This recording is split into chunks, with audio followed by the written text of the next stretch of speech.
I think I'm entitled. You want answers! I want the truth! You can't handle the truth! This is Larry Connors USA. Larry Connors USA. I woke up this morning, got myself a gun. Mama always said I'd be the chosen one. What I will say is this. I think this debate about immigration is in the long run going to be a good thing for the country. We can't sweep under the rug in a town of 50,000 people, yet an influx of 20,000 Haitian migrants to a community that was unprepared to actually integrate them, migrants who were unprepared to integrate themselves. That's a tough conversation, but it's one that we actually need to be having in this country, and we weren't before. Thank you for joining us. It's Tuesday, September 24th. This is Larry Connors USA, the first of 2 hours. I'm Susie Moore filling in for Larry today while he is out. In addition to our 6 p.m. program on NewsTalkSTL 101.994.1, you can catch a video of the show stream on Facebook, on Twitter, on Rumble, at NewsTalkSTL or Larry Connors USA, and on Facebook and Twitter, I think. And you can go to any of those sites and look for Larry Connors USA or NewsTalkSTL. And either way, you're going to get to join us here in studio. And if you miss any of it, you can always go to Larry's website, LarryConnorsUSA.com, and there are multiple ways that you can watch and listen to the show. We appreciate you tuning in, and we appreciate you subscribing and sharing. So thanks for being here with us today. That, in case you didn't recognize the voice, was Vivek Ramaswamy, former presidential candidate for the GOP and now Trump surrogate. And you can't really tell because it starts with him responding, but you get the impression that he was responding to a question about this hubbub that there's been surrounding the stories out of Springfield, Ohio, and the initial rumors that with all of the influx of immigrants there, that some of them were actually stealing people's pets and killing them to eat them. Those rumors haven't really borne out. There may have been some isolated instances, some of which may not have even involved immigrants, but that has become a sticking point because it's such a big thing to talk about, such a sort of an extreme case that it caught everyone's attention, particularly since President Trump referenced it during the debate and all of the memes that have been, frankly, incredible regarding it. But Vivek was speaking to the larger point, and I think that that's a valid point that we need to take into consideration. Regardless of any specific situations, when you take a large group of people and move them from one setting to another without a whole lot of forethought and a lot of plans for accommodating them and figuring out how they're going to assimilate and be incorporated into a community, it's a recipe for disaster.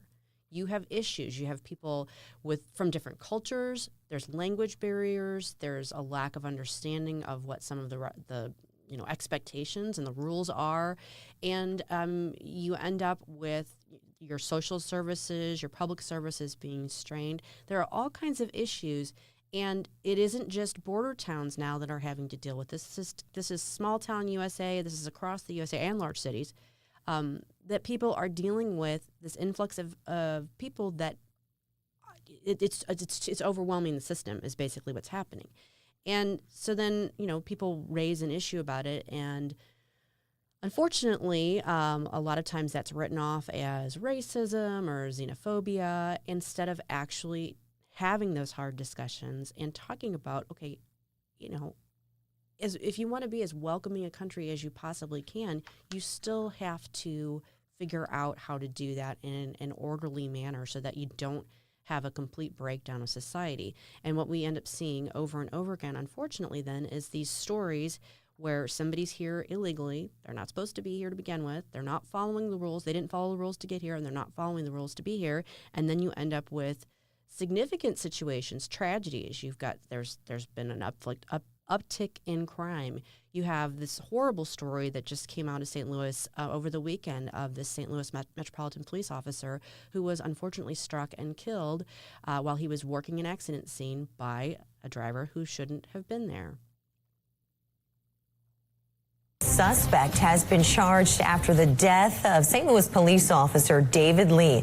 This man right here, Ramon Chavez Rodriguez, now charged with driving while intoxicated, resulting in the death of a law enforcement officer. Chief investigative reporter Lauren Traeger first learned his name yesterday. Lauren has spent so much time digging into these new charges and, Lauren, his past for us here. Yeah, that's right, Claire. This is a big update here. The suspect we know is 24 years old and does have a rap sheet. According to court documents, he's also been living in the country illegally for quite some time, and that is certainly raising some serious questions in all of this. So we want to give you some information about his past record.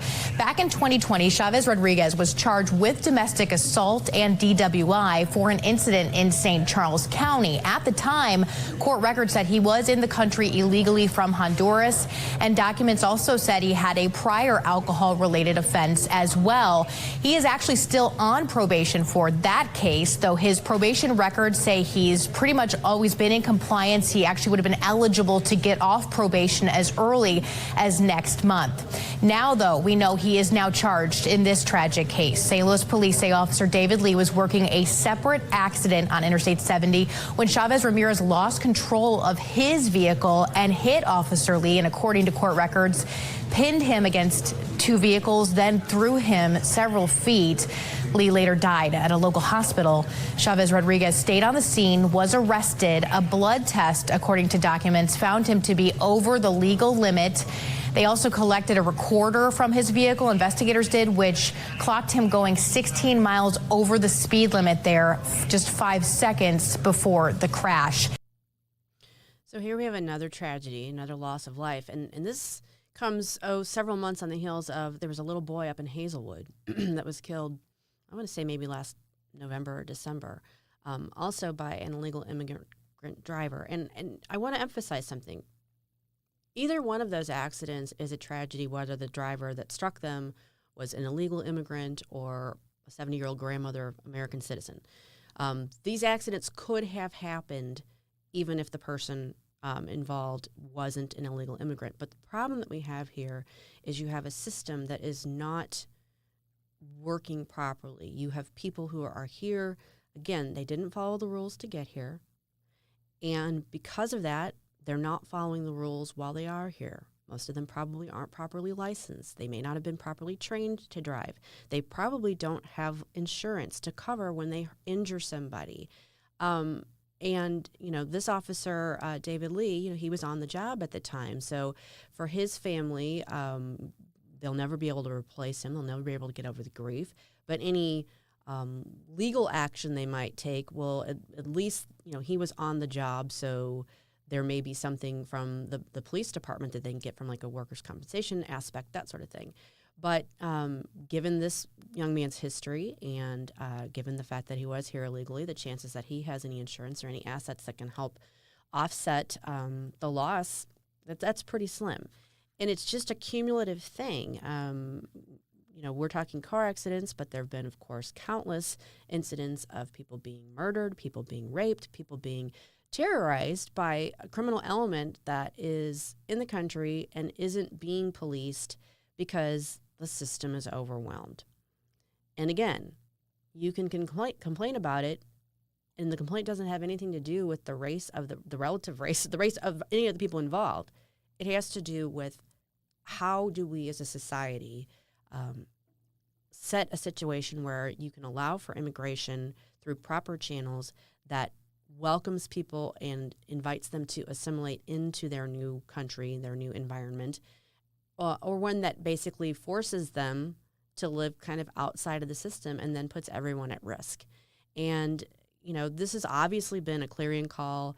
It's been one of the key components of Donald Trump's candidacies, both in 2016 and 2020, and again here in 2024. Now, even more so than in 2016, because in the interim, you've had the Biden administration that has basically rolled out the red carpet at the borders and said, come on in. There's really not going to be a lot of negative consequence for you. We're going to have some social services set up for you. You have people in the communities that are being inundated and overwhelmed, complaining, and then it's being their complaints are being dismissed, ridiculed, and it doesn't matter. I mean, it could be Springfield, Ohio. It could be the south side of Chicago. The bottom line is that our country and our communities are being stressed to the max by a policy decision that basically said it's fine to import 10, 15, 20 million people. And we don't really have everything in place to do that, but we're just going to put that burden on the American people. And we're also, in a lot of instances, going to put the needs of the newcomers, is that the new word for them, above those of our actual citizens that are here. We've got a huge homelessness problem.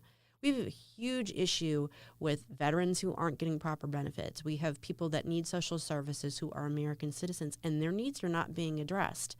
And unfortunately, it's hard to say, okay, what was the impetus for this? Is it just opposing and doing everything the opposite of Donald Trump? Is that it? Is that the end goal? Or is it a deliberate overwhelming of a system and importing of a mass population of people with the idea that that's going to affect future elections, either through non-citizens actually voting when they shouldn't be, or through inflating the populations of states that are presumed to vote a certain way so that affects their representation in Congress, that sort of thing.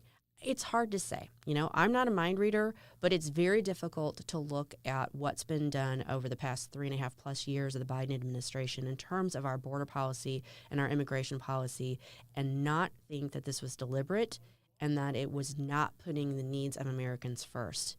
And that is why I think you're seeing so much movement, if you will, towards the Trump camp from maybe unlikely sources.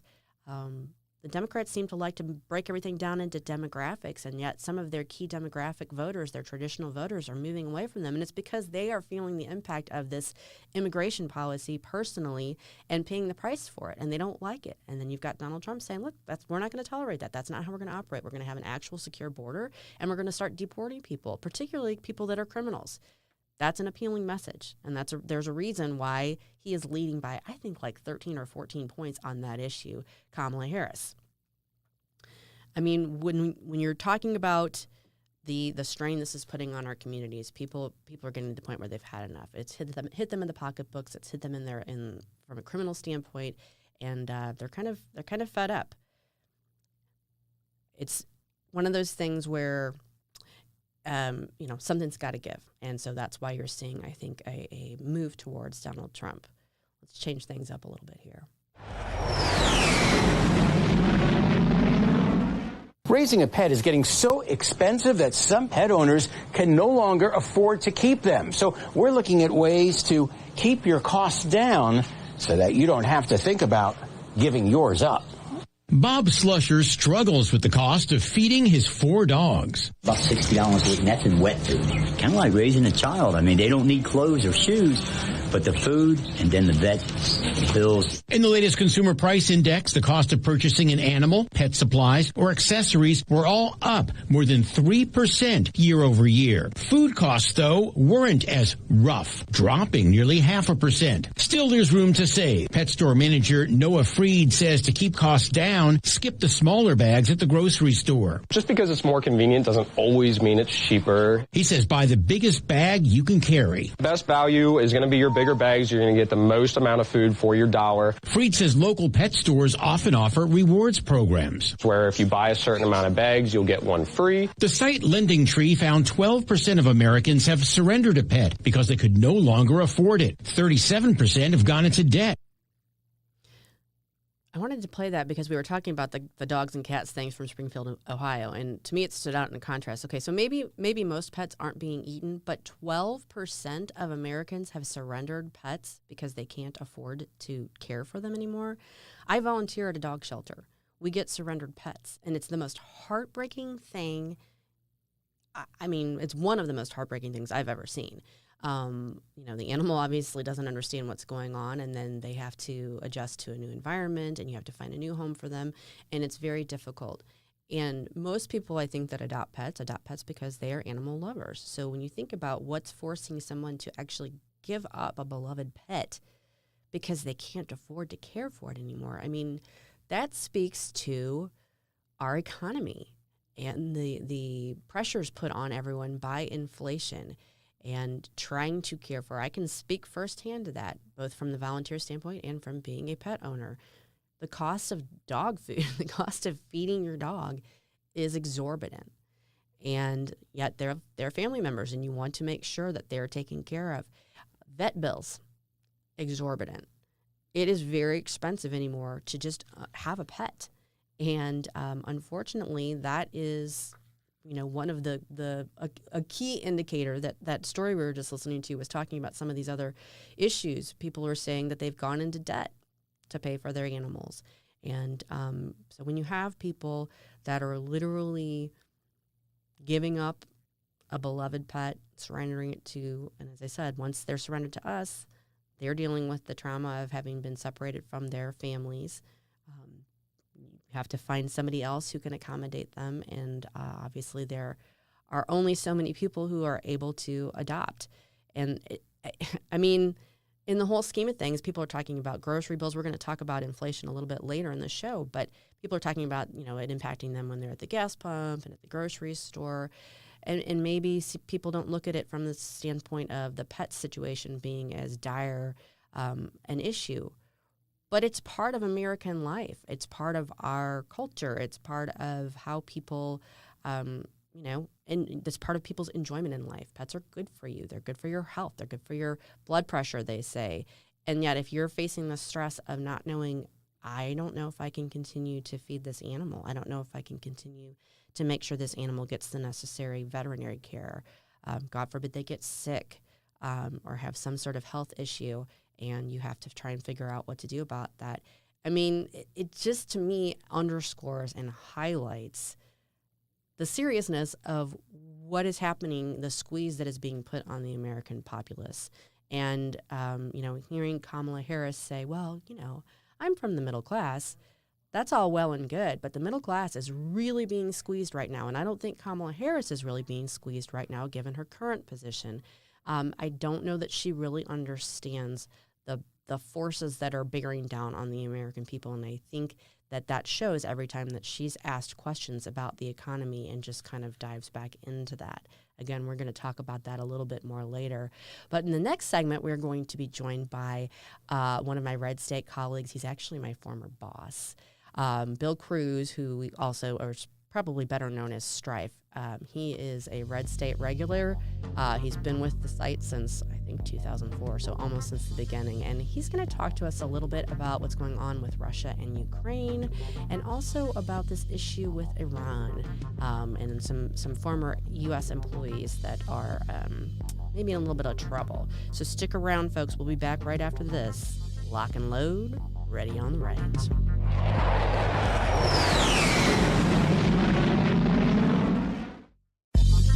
You are listening to Larry Connors, USA.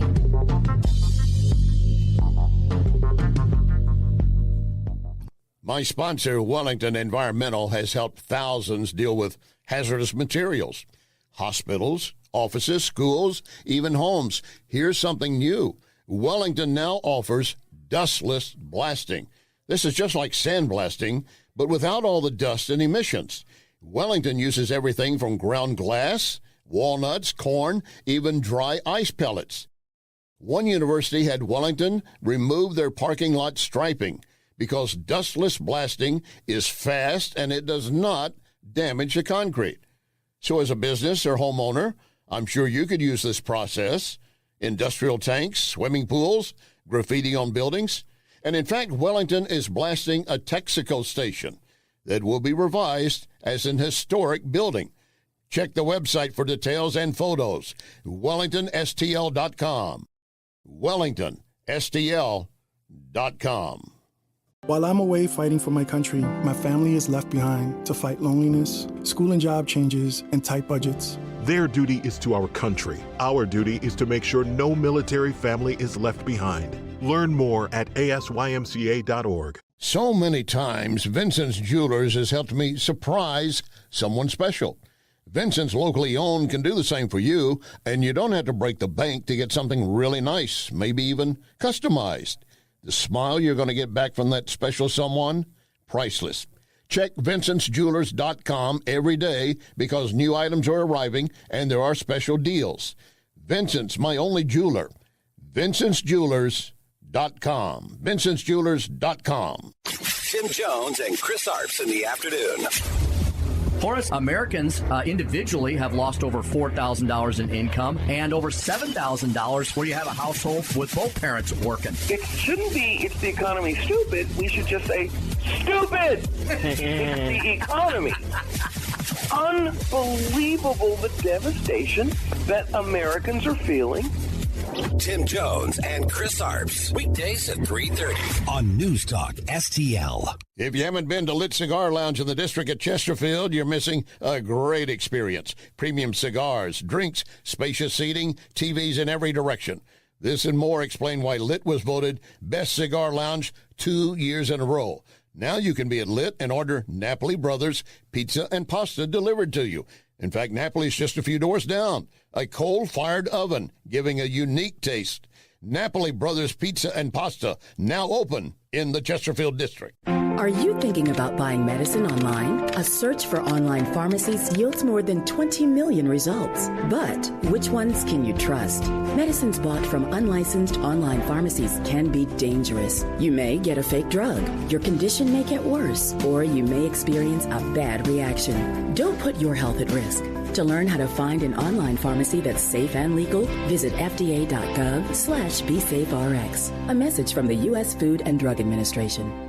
The Cafe Napoli family is adding another great place for you to enjoy. Where? Well, first, let me remind you, you have the original Cafe Napoli, downtown Clayton. Napoli 2, Town and Country. Napoli 3 on the streets of St. Charles, right next door to Napoli C.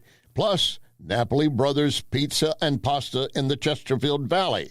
And opening soon, Napoli Kirkwood, right downtown Kirkwood Road. Napoli Kirkwood. This is News Talk STL. And where down we go, where down we go, so where down we go, way down we go. This is Larry Connors USA. Larry Connors USA. Welcome back to Larry Connors USA. Susie Moore filling in for Larry today, and really pleased right now to be joined by, as I mentioned, my former boss at Red State. We call him Strife, also known as Bill Cruz. He's the former managing editor of the site, and he's been with the site since 2004. He's also an Army veteran. And one of my favorite things about his bio is that he notes in there that this was once said about him by the Daily Kos, he would rather pinch off his own head than admit he's wrong. I'm not going to either confirm or deny that, but Bill, welcome to the show. Hey, thanks very much. By the way, that was some unusual bumper music there. Oh, yeah. We have some interesting stuff here for sure. I'm so glad that you're on with me today. I know we don't have a whole long time to talk, but you are our go-to guy when it comes to the Russia-Ukraine war. You have been following it doggedly and faithfully ever since its inception over 2 years ago with pretty much weekly updates on what's going on.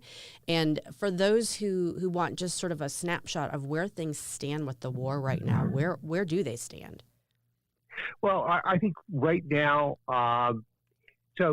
right now there is maybe 3 or 4 weeks of time left for military action before the heavy rains set in.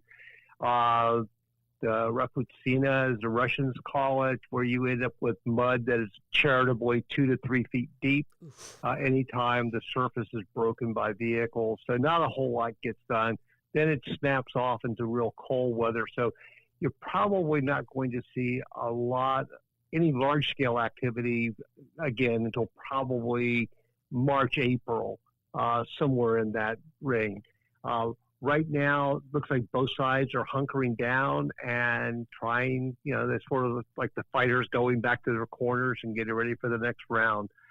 There's a couple of areas of, I would say, fairly intense action still going on. You have the Ukrainian incursion into the Kursk province of Russia, which is still developing, and it's developing in a strange way that I don't want to get into here. The other one is you have a real full court press by the Russians to. It looks like they're trying to achieve the administrative boundaries of the Donbass, the provinces of Donetsk and Luhansk, and that's been a big objective of the Russians for a while, because that would make beyond controversial their declarations that those two provinces have been annexed to Russia. So that's basically what's going on right now is some small actions, very, very intense actions, and they're getting ready for the next round. The Ukrainians have been doing sort of an amazing job with what they have of hitting deep into Russia. The Russians lost 3 major ammunition dumps last week, totaling 40 kilotons of munitions. That's basically the Hiroshima and Nagasaki bombs combined. Wow. But how they transform that into political or tactical gains remains to be seen. Sure.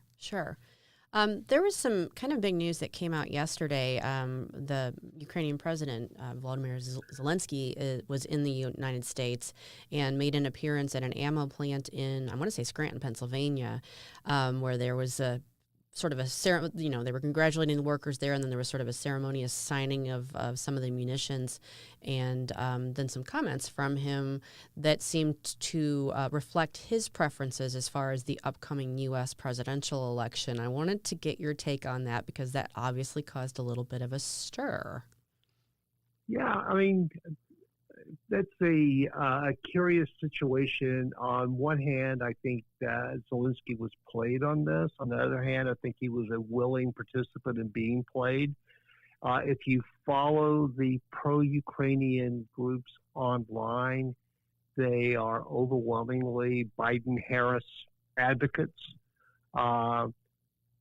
I happen to agree with Zelensky somewhat that J.D. Vance's statements have been a lot less than helpful, and not even sure that they are terribly rational, but that's neither here nor there. It's what unfortunately has happened is Ukrainians have nearly managed to make their fight a U.S. partisan political issue, and that's not going to work out well for them no matter which side wins. And I think that while I understand Zelensky's bit of frustration with some of the rhetoric surrounding Ukraine coming out of this campaign, I think wading into this is going to do him and his country a lot more damage in the long run than any possible good. And the optics of wading into a swing state, right? And making those types of comments in a swing state that's tightly contested in a very close election year, that is probably not going to be forgotten when, as I believe, Trump enters the White House. And so it's a very unfortunate affair. It's inexcusable, and while I can understand Zelensky's motivations for doing it, I can't understand why anyone in the Biden White House, such as there is, thought that this was a great idea or that this was going to bring a lot of votes to the ticket. So. Yeah, and I know I was not alone in this observation, but one of the things that jumped out at me immediately was the irony, I suppose you'd call it, of the fact that, impeachment number 1 against Donald Trump was over his phone call with Zelensky, wherein he was basically saying, hey, you want to look into some of this corruption that seems to have been going on in your country. Yes, that corruption directly involved the son of the former vice president at the time and the son of the current president now. And yet he was impeached for that. But we've got the Biden administration flying this guy in to basically campaign for them. Oh, I know. It's just absolutely insane. Like some people have a problem with Q-17. I don't necessarily have a big issue with that, but the optics, and from what I understand, Scranton has a heavy Eastern European, not so much flavor to it, but there are a lot of people in the Scranton area that come from Eastern Europe, and so it just looks like a really cheap political stunt. Yeah. That there was no excuse for doing, and that is not going to serve Zelensky's cause well. Yeah, I think you're probably right on that. We just got a couple minutes left, unfortunately, but there's something else that you wrote on recently, and I know this is a story that you've been keeping up with and following. It's kind of flown under the radar with all the other craziness going on. But there's a former government employee, administration official, Rob Malley, who was the Iranian envoy, I think, at one point. And the Inspector General for the State Department has come out with some information on some improprieties on his part that really have people kind of scratching their heads. Right. I mean, so a lot of this goes back to the whole labeling of Biden's term as Obama's third term. Sure. If you flash back to the Obama administration, his deputy national security advisor, the failed novelist Ben Rhodes, was denied a security clearance at least twice because of his close affiliation with the Iranian government. Mm-hmm. Somehow he still ends up getting it. And out of that, what did we get? We got the nuclear, the Iran nuclear deal. Right. Suddenly these same people, zombie-like, come back when Biden is back in the White House. We, remove sanctions. But the thing with Malley is he is the head of this group called, I think it's called the Iranian Experts Initiative. It's basically a academic lobbying organization that has its goal, better, for whatever that means, relationships between the U.S. and Iran. When he came into State Department, he brought in with him several people, one of whom is the Chief of Staff for the Deputy Secretary of Defense for Counterterrorism Operations, and salted them throughout, defense and state. So you have these people who have literally written op-eds that were edited by the Iranian government in the past, suddenly making U.S. policy toward Iran. Crazy. And the level of clout that he has is just apparent in this. He was suspected of sending classified documents to the Iranian government. He had a security clearance pulled.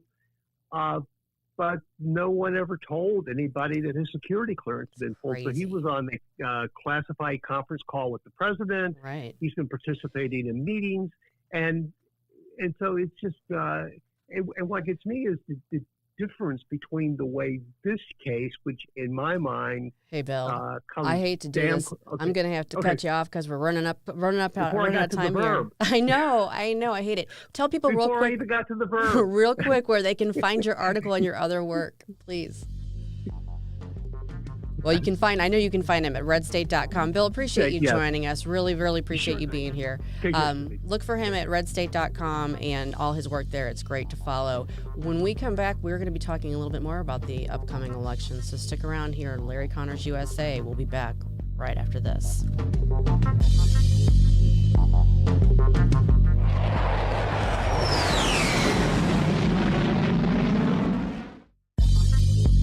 You can connect with Larry on Twitter at Larry Connors USA.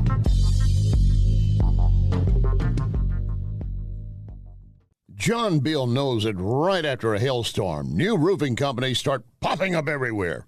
But the Small Business Administration reports 96% of them go out of business within the first 5 years. So how good is that warranty? John Beal started in the roofing business, helping his granddad and his dad. Always offering the best roof, best price, best guarantee. John Beal Roofing, not some fly-by-the-night operation. Call my friend John, 1-800-NEW-ROOF, 1-800-NEW-ROOF.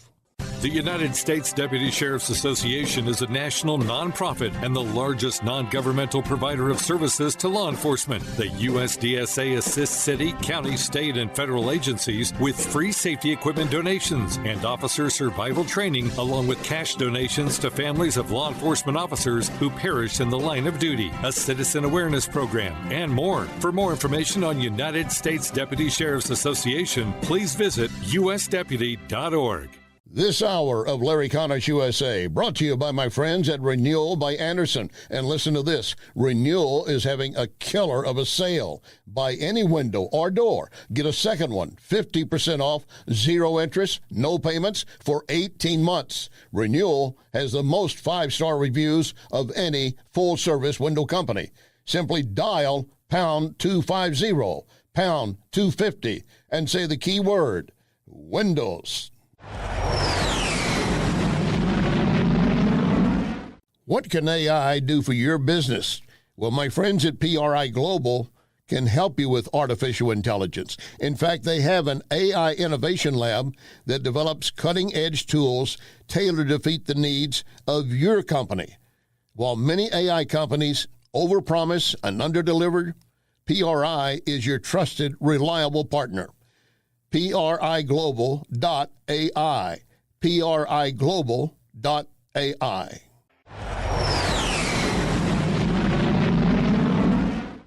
Loyalty means a lot at J. Ackerman Toyota.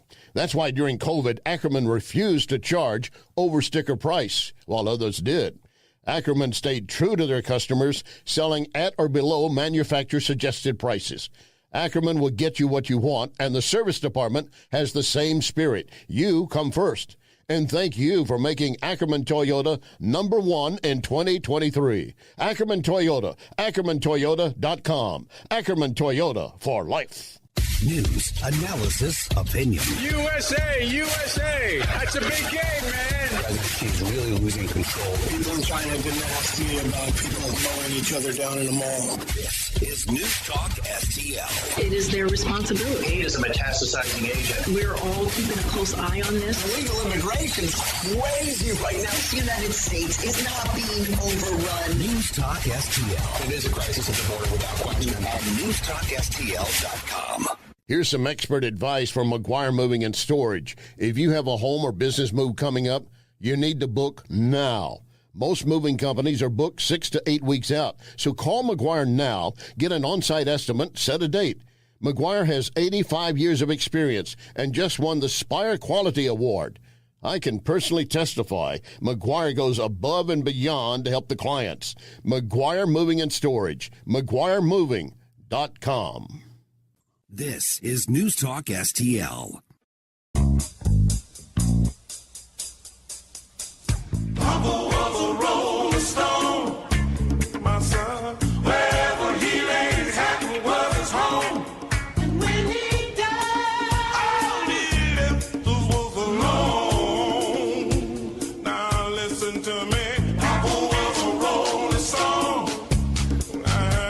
Wherever he laid his hat was his home. This is Larry Connors USA. Larry Connors USA. Yeah, this is great news. And to go and kind of break it down and put it in perspective for you. So with President Trump leading in these Sun Belt states, we talk about Arizona, Georgia, North Carolina. That means he just needs to get one of the Great Lakes states. We talk about Pennsylvania, Michigan, Wisconsin. You just have to get one. And poll after poll shows President Trump leading in Pennsylvania. We've seen polls showing us narrow leading in Wisconsin.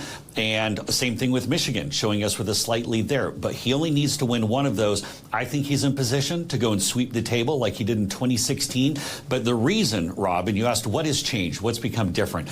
President Trump over the last couple of weeks has really started to lay out his vision. Here's what he's going to do on taxes and to bring prices down in the economy. Here's what he's going to do to secure our border. But Kamala Harris has either been hiding from the media or she goes on to shows like Oprah and can't answer a basic question and gives some gobbledygook word salad that goes viral and people realize, hey, there doesn't seem to be a lot going on there. He kind of has a point, doesn't he?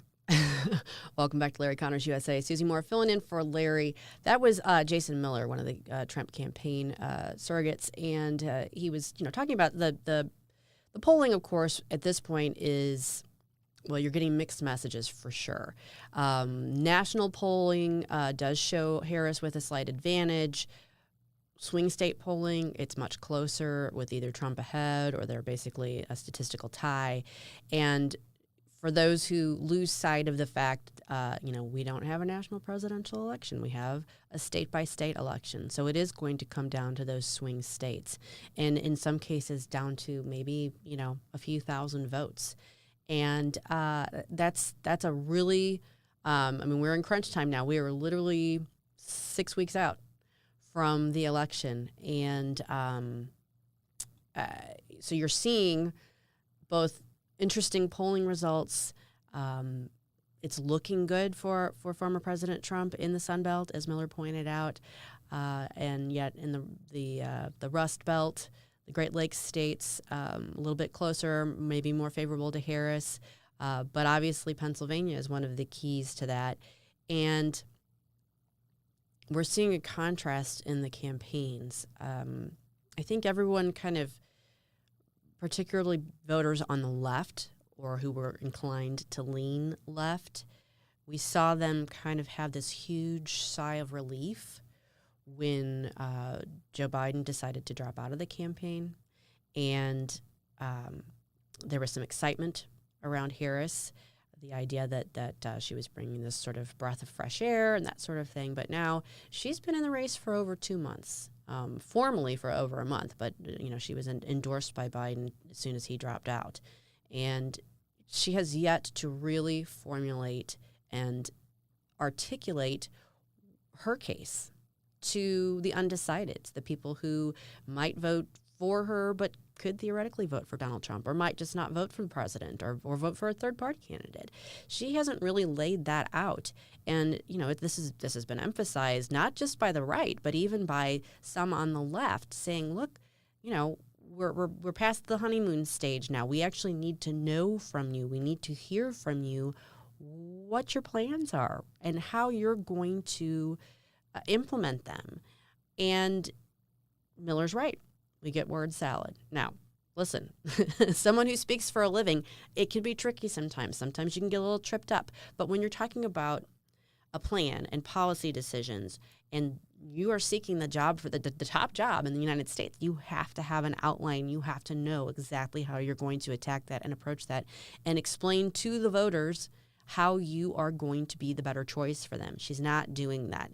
Again, she's faced criticism for it, and yet there are many on the left who seem to just want to excuse that. We've got 2 clips here that we're going to run pretty much back to back, but I want you to compare and contrast the spin that we get from Hillary Clinton versus the interpretation from Guy Benson. So listen to these and see what you think. I have to do it, Kara. I'm going to just cut to the chase. In fact, she's put out policies on her campaign website. Mm-hmm. Anybody who's truly interested can go and read about them. She referenced policies. Mm-hmm. She actually doesn't just have policies and concepts. She has, plans about what to do. I think it's it's a double standard, and it's a double standard that is partly because they are still getting to know her, but also because they're still grappling with the idea like, oh, am I really going to vote for a woman to be president and commander-in-chief?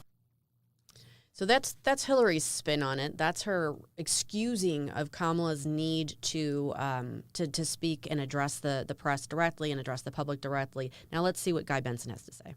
Here's a question that I have for Kamala Harris. Does she agree with Janet Yellen that the record is a success? Great question. Because she was asked a similar question, are we better off than we were 4 years ago at the debate? And she very clearly dodged it. She went down, I'm middle class and all this stuff. She didn't answer the question. And when she's been asked similar questions, she goes down this similar circuitous route without actually handling it. She knows that if she says yes, people are better off, and it's a success, and we're still proud of Bidenomics. Voters say, well, that is out of touch, and that is not what we believe. So she's avoiding saying it. So she should be asked it, again, with follow-up questions, which are still allowed, I think. He's right. They are still allowed, at least if you're a Republican candidate. Maybe not so much if you're the Democratic candidate and being insulated by a lapdog media, for lack of a better term, because that seems to be how they're approaching this. And, again, let's pick apart Hillary Clinton's analysis or argument, if you will. She's saying, no, Kamala Harris doesn't really need to do that. She's got her policies on her website. She doesn't really need to speak to the public directly. She doesn't really need to answer these questions and follow-up questions. The pages on her website, that suffices. And expecting her to, asking her to, demanding that of her is sort of subtly sexist because, well, I'm not exactly sure why.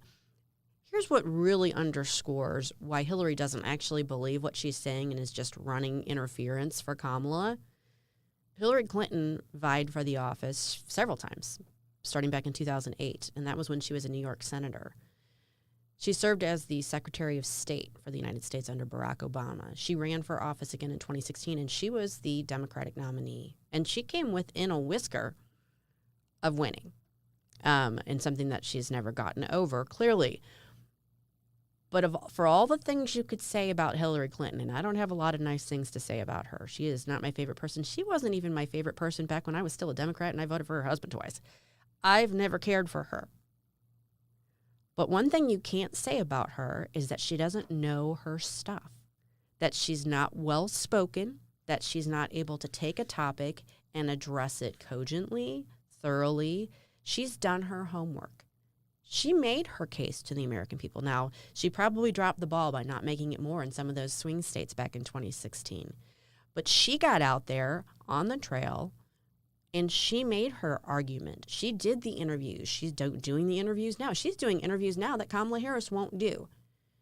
And yet she's arguing that us expecting that of Kamala Harris, who's seeking this job that is so powerful and has such a huge impact on our country and on the world at large, shouldn't be held to that same standard because she's a woman.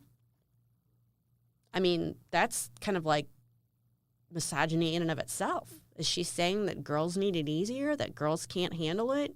Doesn't that completely undercut her own candidacy? And doesn't that completely undercut Kamala's candidacy? You know, politics ain't beanball, as they say. It is a rough and tumble game. And if we think it's been rough up to now, we've got 6 weeks left. And I guarantee you, folks, it is going to be rough and tumble. You are going to hear and see people say things that make you just want to pull your hair out because it just seems like, gosh, does it have to be this antagonistic? People get ugly over this, and it's because it's about power. And you know, we've all got to be braced for that. We've all got to be ready for that. But if you're going to run for office, and if you're going to run for a high-profile office, and in particular, if you are going to run for the highest profile office, you've got to be willing to step up and show the American public that you have what it takes, that you can hack it, that you know what your policies are, not just what your values are, not this nebulous stuff about, oh, I'm middle class and, you know, Americans have dreams and aspirations and we want to invest in those. That's gobbledygook. That is fluff talk.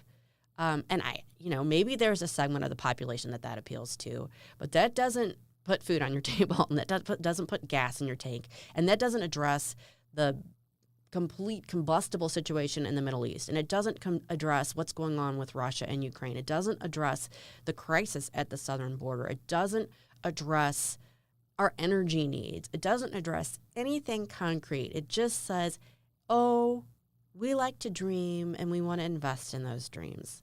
That's nothing. That's airy nothingness. And for someone who wants millions of Americans to vote for her and to put her in a position that holds and wields as much power as it does, which let's be honest about this, we've given way too much power to the executive. The presidency should not be nearly as powerful as it is. That's a question or a discussion for another day. But as it stands right now, the person who holds that office holds an ungodly amount of power. And they've got to be able to handle it. They've got to know what they're talking about. They've got to have done their homework. And she seems to feel like she should be able to skip out on that. And her surrogates are making the same argument. And all it does to me is undermine her qualification for it. Again, 6 weeks out. We are in the home stretch. Let's change things up a little bit and think about what might need to be done between now and then. You are listening to Larry Connors, USA. I'm honored to tell you that the Cafe Napoli family is growing. That means you're going to have more locations to enjoy the Napoli experience. The Napoli heritage of fine dining continues with Napoli Kirkwood. So you have Cafe Napoli in Clayton, Napoli 2, Town and Country, Napoli 3 St. Charles, right next door Napoli C, and don't forget Napoli Brothers Pizza and Pasta in the district, Chesterfield Valley. Plus soon, Napoli Kirkwood. This is Larry Connors USA. Larry Connors USA. Hey everybody, this is Scott Pressler. I'm here in Indiana County for the Trump rally, and as you can see, people are still lining up. It does not matter that we're having a little bit of rain. That will not stop us from seeing President Donald J. Trump. And I have breaking news for you. We have flipped Luzerne County from blue to red. This is monumental. This is earth-shattering. This is earthquaking. 4 years ago, there were 24,000 more registered Democrats than Republicans, and now there is a plurality of registered Republicans.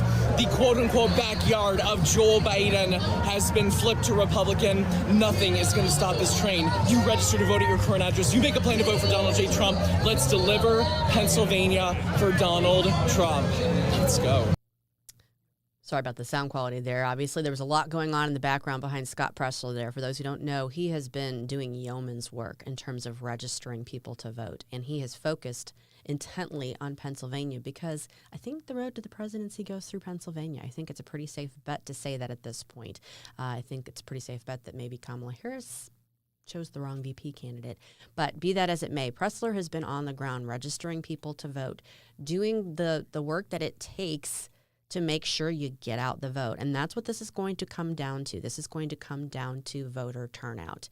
And kudos to him and all the people that are working hard on the ground to make sure that everyone who's eligible to vote registers.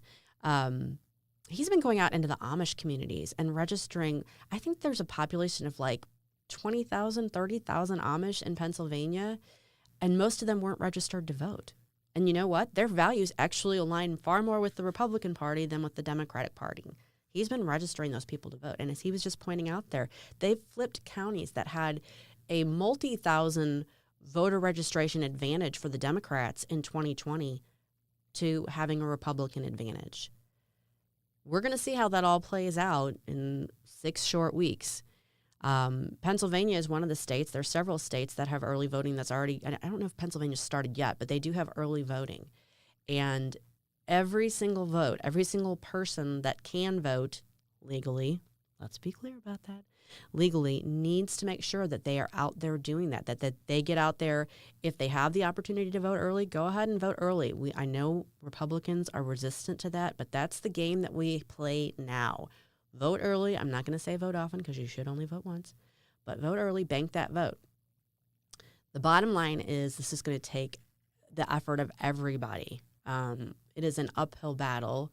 The forces of the establishment and the mainstream media and the Democratic Party are pushing very hard against a Donald Trump re-election. So this is key, and having people that are helping out like Scott Pressler is also key. Registration, encouraging people to get out and vote. If you know people that are on the fence about voting, make sure they get out and vote. It's going to take every single one of us, I think, to get this across the finish line on November 5th. So it's important to remember that, and don't give up on that. Don't assume that you're ahead. Don't give up. We've got lots more to talk about in our second hour, so be sure to stick around, and we'll be right back after this. And remember our pledge, one nation, under God.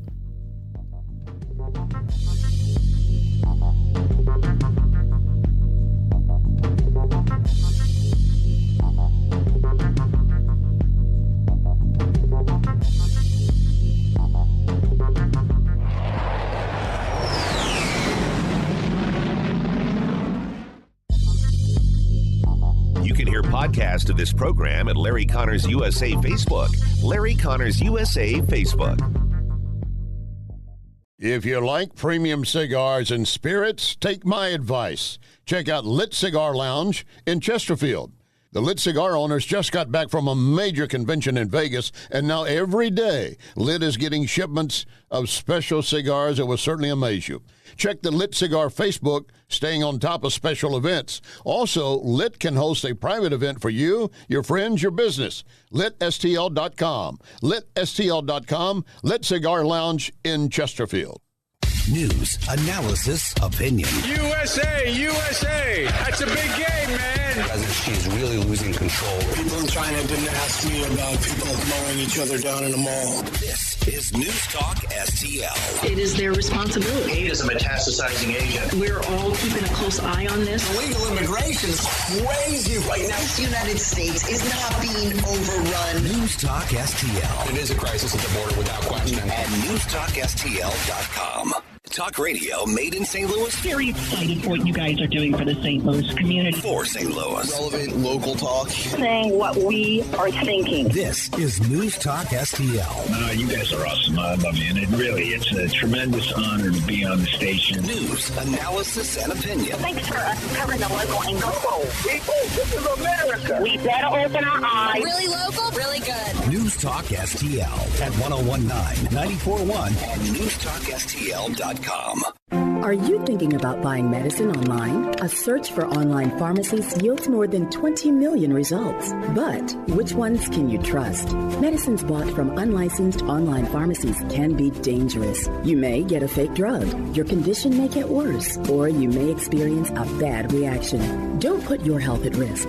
To learn how to find an online pharmacy that's safe and legal, visit fda.gov/BeSafeRx. A message from the U.S. Food and Drug Administration. Tony Colombo here, reminding you to join us for the Bluff City Outdoors radio show and podcast, where we talk fishing, hunting, camping, and everything else involving the great outdoors. Brought to you by Bluff City Outdoors in Alton. The Bluff City Outdoors Show, Saturdays at 11 a.m. right here on News Talk STL. No matter how large or small your digging project may be, no matter how urban or rural, you must always call 811 before any digging project. 811 is our national one-call number, alerting your local utility companies to come out and mark any lines they have near your dig site. So before you do this or this, make sure you do this. For digging projects big or small, make the call to 811. Brought to you by Common Ground Alliance.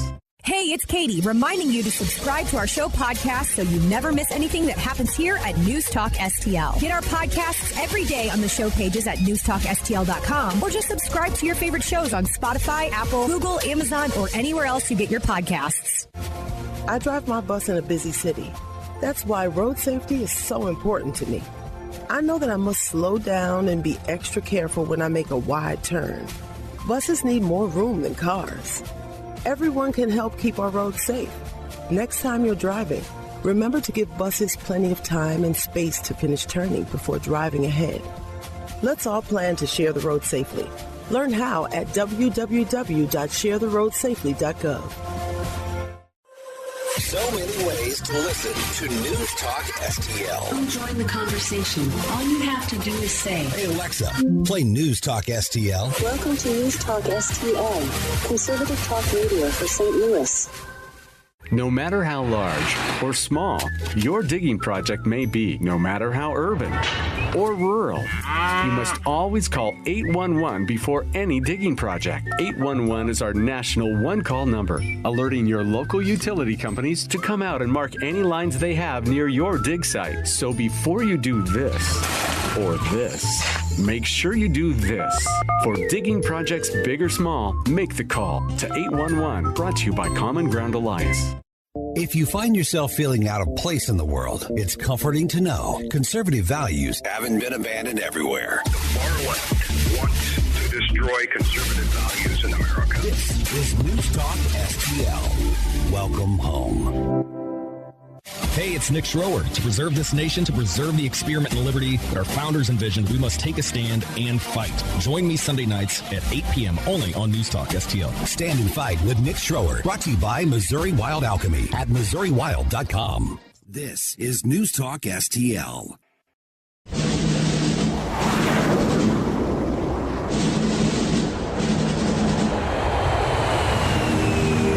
You want answers? I think I'm entitled. You want answers? I want the truth! You can't handle the truth! This is Larry Connors USA. Larry Connors USA.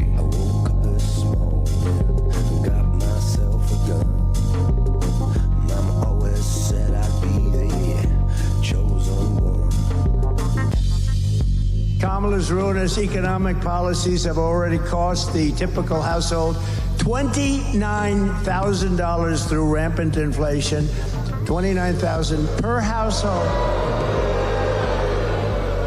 She's a one-woman economic wrecking ball, and if she gets 4 more years, her radical agenda will smash the economy into rubble and grind your financial situation right into the dust. You can't have it. You can't have it. We've had it. We've had it. Thank you for joining us here on Larry Connors USA. For the second hour, I'm Susie Moore filling in for Larry today. A quick reminder that in addition to the program at 6 p.m. on 101.9 94.1 News Talk STL, you can watch video of this show on Facebook, Twitter, Rumble. Go to any of those sites and look for Larry Connors USA or News Talk STL. And either way, you're able to join us here in studio. If you miss any of it, you can go to Larry's website, LarryConnorsUSA.com. There's multiple ways to watch and listen to the show, and we appreciate that, and we appreciate you subscribing and sharing as well. A one-woman economic wrecking ball. That was former President Donald Trump, of course, speaking, I believe, yesterday at a rally in Pennsylvania, and highlighting the fact that we've had it. We can't take it anymore. No mas. You know, the thing of it is, while Joe Biden has ostensibly been the president for the past 3.5+ years, Kamala Harris has been his vice president. And the economic impact of that presidency is, as we were talking about earlier, it's really being felt severely and significantly by the American populace. And it does seem like we really can't take much more of this. When you think about, I mean, that $29,000 figure that he mentioned there, you know, obviously there's going to be variations to that. That's the average. But everybody is feeling that. When grocery prices are up, not just year over year, but from the time that they took office to now, I think that we're running at about 20 to 25%. And that's true across all kinds of sectors, not just groceries. But people are really feeling that. And, you know, Donald Trump is at least offering suggestions and solutions for how that is going to be handled.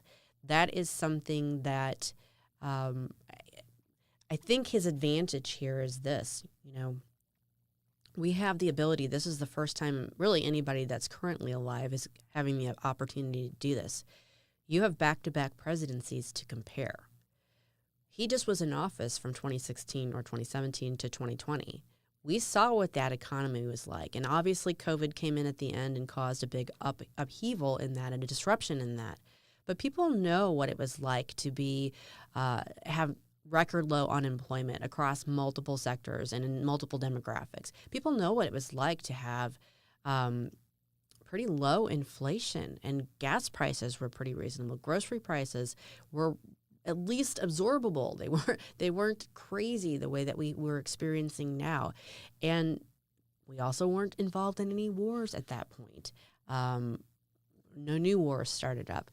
People who are able to vote now can remember what that was like. It wasn't that long ago, and they can compare it side by side to the past 3.5 years. And it's pretty easy to see how things were then and how they are now and see which of those was better, which is why, as Guy Benson was pointing out in that clip earlier, Kamala Harris has avoided studiously answering the question of, were Americans better off 4 years ago than they are now? Or when they do try to answer that question, what they'll go with is right in the heart of the pandemic and how things were all out of whack then. Well, yeah, at that moment in time, things were all out of whack. We were experiencing a worldwide pandemic. But in terms of the tenor and the tenure of Donald Trump's presidency versus Joe Biden's presidency, of which Kamala Harris has undeniably been a key portion, it's pretty easy to see side by side economically which of those was better for the American people. And they're trying to, I think, gloss over this by going back to that well of, oh, well, we're middle-class people. Listen to what Tim Walz has to say. To have my family along on this, and they get to meet a lot of families. I think we're middle-class people. The vice president talks a lot about that. Just a lot of optimism. Just a lot of optimism. We're everyday people. Hey, you know what? It's good. You want to be relatable. to the voting populace. You want them to not think that you're so out of touch that you don't understand their struggles. And I do think that that was key to Kamala Harris's decision to choose Tim Walz as her running mate. Minnesota governor, comes from a pretty humble background, comes from the Midwest. They're definitely setting him up and trying to sell him as the everyman. They've got the videos of him with his camo hat and his gun out there hunting, and they've got the video of him working on a car engine. Just to let you know, let the American public know that he's an everyday guy just like you. Here's the thing, though. When someone is, for instance, governor of a state or vice president of the United States, they are not feeling the impacts that everyday people are. And maybe they had middle-class roots. Maybe that's a good starting point. To be relatable. And I know that they're trying to contrast that with Donald Trump, who, of course, obviously was built into a relative wealth and has built up a pretty significant empire from a wealth standpoint. And isn't it ironic that he's the one that most of the time seems to be able to be more relatable? When he goes in to a coffee shop or a pizza parlor or a fire department and starts talking with the people there, he seems to be the guy that's more readily able to relate to them. The extravagant living circumstances he has notwithstanding. And the only thing I can think of as to why that really is he's got a pretty good grasp on economy and business and how things work. He's spent his entire life building his own empire, if you will, and running companies and hiring and firing people and knowing how businesses and the economy work. So he has that to his advantage. But he also recognizes that the policies that are embraced, which whatever little policies you can get out of them to get them to articulate, don't work. They aren't helpful for the economy. And he can speak in terms that let people know, look, we get it. This, high energy prices, that's bad. Not being energy independent, that's bad. That affects everything. And he's able to break that down and relate it. And it makes a difference. They may have both come from middle-class beginnings, both Walz and Harris, but they don't seem to really grasp what that means now and what the policies that they are pursuing and touting, how they damage that. We got to hear a little bit more about that from the people of Pennsylvania yesterday. For instance, people at the grocery store. Inflation on groceries has definitely affected us. I remember I think it was late 2022 or early 2023, I remember coming home from the grocery store and telling him, I don't even know how to budget for groceries anymore, because it's like every time I go to the store, they just go up and up and up. And that paired with the rising cost of energy, fuel for our vehicles, it just means that we watch a little bit more closely what we spend. She's right. If you're like her and like millions of Americans, every time you go to the grocery store, you have to stop and think, okay, do I need to get the generic of this now? Do I need to just skip this item altogether? Because the budget is just not stretching. And, there was this cute scene yesterday in the grocery store in Pennsylvania where President Trump was there and there was a lady checking out. This may have been the lady who was speaking there later on. And he basically pulled out $100 and handed it over to her while she was checking out and said, here, there, that'll help. And again, that goes to him and is the relatability issue.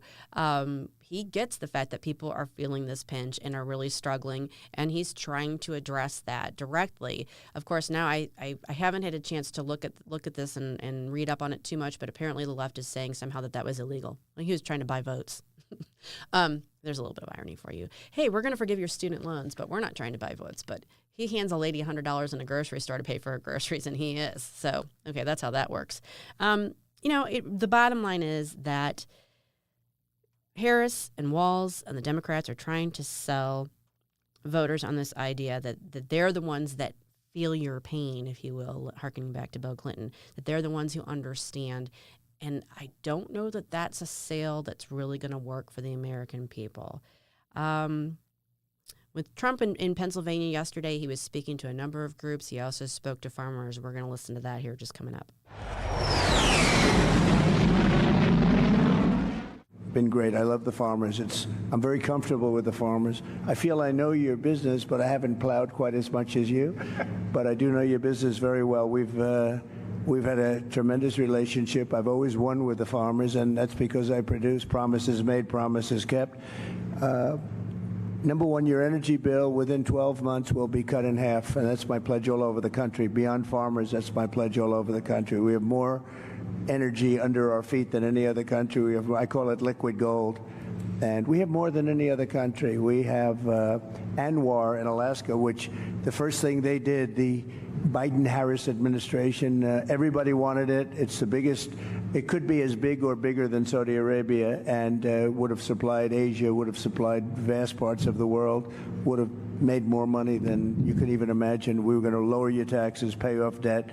They terminated it. Reagan wanted it, couldn't get it. Everybody wanted it, couldn't get it. I got it. They were all set to drill, and the first thing they did the first week is they terminated ANWR, but I can get it back very quickly. There he is once again speaking to that energy independence, and that's the key to so much of our economic well-being, if you will. When we are not dependent on other countries for our energy, when we are exporting our energy, when we are producing our own energy, it brings down prices across the board. He gets that. He explains that very clearly. And no segment is going to understand that better than farmers, because that affects them and their industry directly. And, once again, he points this out. It seems like so much of what the Biden-Harris administration has been about is just doing the opposite of what Donald Trump did. Forget about whether it's good, bad, or indifferent. We're just going to do the opposite of what he did because we don't want him to be able to claim any of these successes. Well, the bottom line is we saw the successes. We, the American people, saw how our economy was ticking along under him prior to COVID, and we saw what worked. He gets that, and he speaks to that. And whether he's in a grocery store or speaking to farmers, he is explaining why it is that he is the better choice in November. And I do think, I think that is resonating with people. I think that, we started out this segment talking about the polls, and you can't put too much stock in the polls. Each one is its own little individual snapshot and has its own quirks, if you will, in terms of who was polled and how the questions were phrased, that sort of thing. You can start to get a picture if you take the aggregate of them and get an idea. And again, what it's saying nationally is different than what's going to end up happening in the election, assuming everything is handled on the up and up with the election. You got to look at those swing states. You've got to look at those electoral votes from places like Pennsylvania and North Carolina and Arizona, because that is going to make the difference. And I think President Trump is doing the smart thing in speaking to those different sectors and those different parts of the populace and speaking to their needs and explaining to them, showing them that he understands what their needs are. It's just interesting to contrast that with what we are and are not seeing out of the Harris campaign. We're not seeing much of anything. Another key issue that Trump was asked about, I think, yesterday when he was talking to those farmers, we haven't heard as much about it lately. China's kind of taken a back burner to everything else. But this issue kind of keeps coming up with China purchasing all this farmland in the U.S., and he was asked about that. Listen to what he had to say.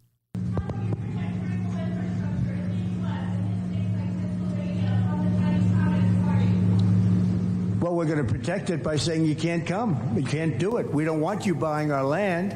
We don't want you taking the land and basically taking it off the market. We don't want you doing it. And they're buying at levels that nobody's ever seen before. We don't want you buying it. It's very easy to do. That's a very easy thing to do. But it's causing a lot of disruption, and that's what they want to do. So we can do that very easily. He's right. Just like we've had this conversation surrounding our pharmaceutical supply. So much of what we consume here in the United States, we import, and a large portion of that is from China, which is, we're not in an out-and-out war with them, thank goodness, but they are not our friend. They are not our ally, and we are so dependent on them. And then to open up one of our greatest resources, i.e. our farmland, and allow it to be foreign owned. And it doesn't matter if it's China or whoever. Foreign countries shouldn't be owning our farmland. Our food production, our energy production, most of our manufacturing, that needs to be within our control. then we are the masters of our own destiny. We are in charge of the direction our country is taking, and we are not beholden to foreign entities that may or may not be at all interested in what our best interests are. In fact, many of them aren't, nor should they be. Each country should be putting itself first. That's how it should work. Making America great again, putting America first, that shouldn't be controversial. That should be our goal. That should be what we're focused on. And doing that involves making sure that we have adequate agricultural land to feed our population, and that we have adequate energy production to fuel our economy and our lives. And that is where Donald Trump seems to have his focus. And unlike that, Kamala Harris seems to just want to talk about investing in your aspirations. I don't want her investing in my aspirations. I don't want her investing in my dreams. I don't want her anywhere near my dreams. I'll take care of my dreams and aspirations. Just get out of the way. At least Donald Trump seems to understand that. And so, I think he's doing the right thing by going to these different settings and having these conversations. It shows that he understands what's at stake and he understands what needs to be done. And he is far better equipped to do that than Kamala Harris, who can't seem to get past telling you what her latest word salad is. We're going to have more to talk about when we come back. We're going to be talking with my other red state colleague. I know I've got more than two, but another one of my red state colleagues, Ward Clark. He's also known as the Great Lander, and that's because he lives in the Great Land out in Alaska. So we're going to have fun talking with Ward, seeing what he has to say about some of, oil and gas is one of the things that we're going to talk about with him. So stick around. We'll be back right after this. Lock and load. Oh, we're not going to do... I went too early on Quentin there. I'm sorry. I got ahead of myself. I will tell you about what else Ward's going to talk with us about. The idea that Trump won't run again in 2028, but that MAGA will still be on the ballot. We're going to have plenty to talk about with Ward when we come back right after this. Lock and load. Ready on the right.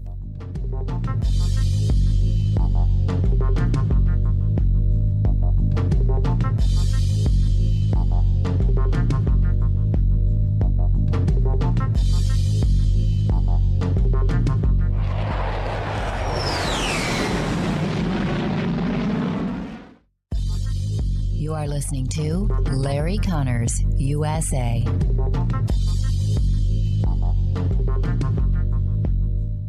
Question: do you know what vermiculite is?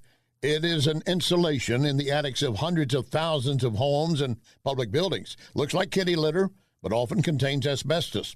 Wellington Environmental is the largest company in the Midwest that can remove that hazard for you. Wellington has what is called the General, a powerful industrial vacuum that can suck vermiculite out of the attic.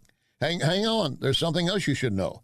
Many of you might qualify for up to a $4,000 rebate. You should at least contact Wellington to see if you qualify.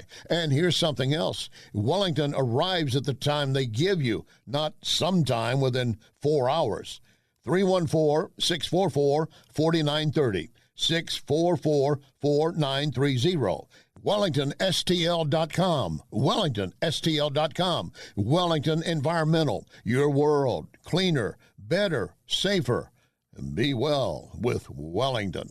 Talk radio made in St. Louis. Very excited for what you guys are doing for the St. Louis community. For St. Louis. Relevant local talk. Saying what we are thinking. This is News Talk STL. You guys are awesome. I love you. And it's a tremendous honor to be on the station. News, analysis, and opinion. Thanks for covering the local angle. People, this is America. We better open our eyes. Really local, really good. News Talk STL at 101.9, 94.1, and NewsTalkSTL.com.